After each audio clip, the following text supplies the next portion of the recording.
everyone! I'm excited to share how I plan to lead and implement change through my Capstone project with you all today. As I mentioned in my last video, the change I'm focusing on is improving inclusion practices at my school by helping general education teachers feel more confident and prepared to support students with disabilities who also demonstrate challenging behaviors. To lead this change, I'm using a transformational leadership approach.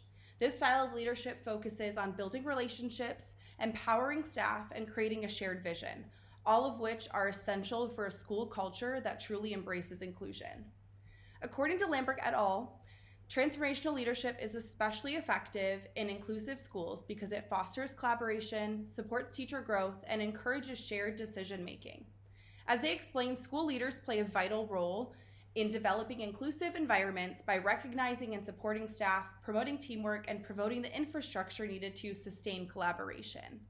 Similarly, Poutreau et al. Highlight that transformational leadership positively impacts school culture, teacher motivation, and student achievement, which are all outcomes that align directly with my Capstone goals.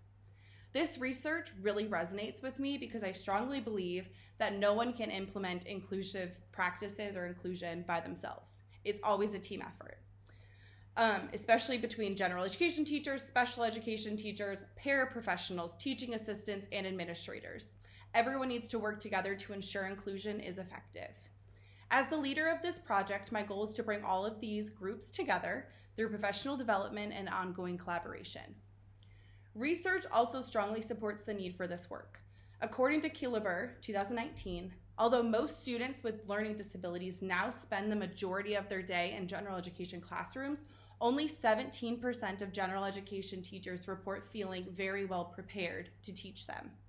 These national findings align with data from my own school, where just 15% of teachers said they feel confident supporting students with behavioral needs.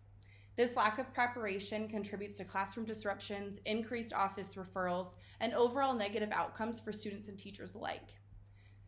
To better understand the needs of my colleagues, I did send out a teacher survey in May 2025 to gather input on their experiences with inclusion, perceived preparedness, and the types of support they would find most helpful. These results of the survey directly inform the content and direction of my Capstone project and the professional development that I'm creating for it. So here's a breakdown of my timeline and leadership plan for implementation. Like I already said, I already sent the original survey, the initial survey in May of 2025, so I have that data. The week of July 21st, so this coming Monday, I will begin designing the professional development presentation using Google Slides, incorporating research-based practices, technology tools, and feedback from the teacher survey. I will also begin gathering and creating all necessary materials for the presentation during this time, as the professional development that I will be creating will be more hands-on, not just like a sit and take. So it will take some time to create those materials, gather them, and most of them I already have in my classroom. It'll just be practicing using them during our professional development. By August 2nd, 2025, I will finalize the presentation materials, handouts, and embedded tools. By August 5th, 2025, I will deliver the professional development training to staff before the start of the school year. So our teacher workdays begin August 4th, and I believe that my presentation will be on either August 5th or 6th. So hopefully August 5th, and that's before the start of the school year. This session will focus on inclusion strategies, behavior supports, and differentiation in general education settings using tools and hands-on activities. On August 13th, which is the first day of school, teachers will begin implementing strategies immediately, and I will start collecting behavior data, particularly tracking office referrals for students with IEPs and BIPs, so behavior intervention plans, to monitor the project's impact. In the past, we have had a higher, influx of office referrals during those first 2 weeks. And again, our Capstone project, in order to maintain the 7-week deadline, I would like to focus on those first 2 weeks of school. Obviously, after August 13th and onward, I will begin conducting classroom observations, meeting with teachers regularly, and providing feedback and coaching. A shared calendar will be established to ensure consistent collaboration between all grade levels and EC teachers. Luckily, my administration team, as well as my EC teammates, will assist me with this to ensure it is feasible, as it would not be feasible to think I could accomplish all of those observations and collaboration time independently. So we'll be working as a team after August 13th. And then monthly, Our team leads a mini PD session during our monthly staff meetings, and so those short sessions will reinforce the strategies, share successes, and address any implementation challenges that teachers may be facing. So this is not just like a one and done professional development. We'll continue to work on it throughout the year and then hopefully forever. Additionally, I'll gather feedback from teachers throughout the year using follow-up surveys and informal check-ins to make continuous improvements to support the systems in place.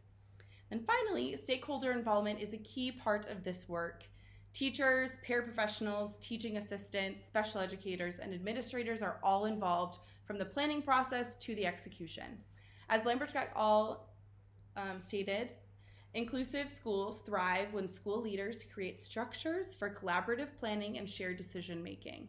This project does exactly that by providing both initial training and sustained follow-up to ensure a success over time. So again, this is not just a one and done, this is going to be continuous. Ultimately, I hope to create a cultural shift where inclusion is seen not just as a policy, but as a shared responsibility supported by practical tools and collaborative leadership. By using transformational leadership and data-driven, research-based strategies, I believe this project can build a stronger foundation for inclusive success at my school. Thanks for listening, and I'm looking forward to learning about how you are all leading change at your schools as well. Thanks.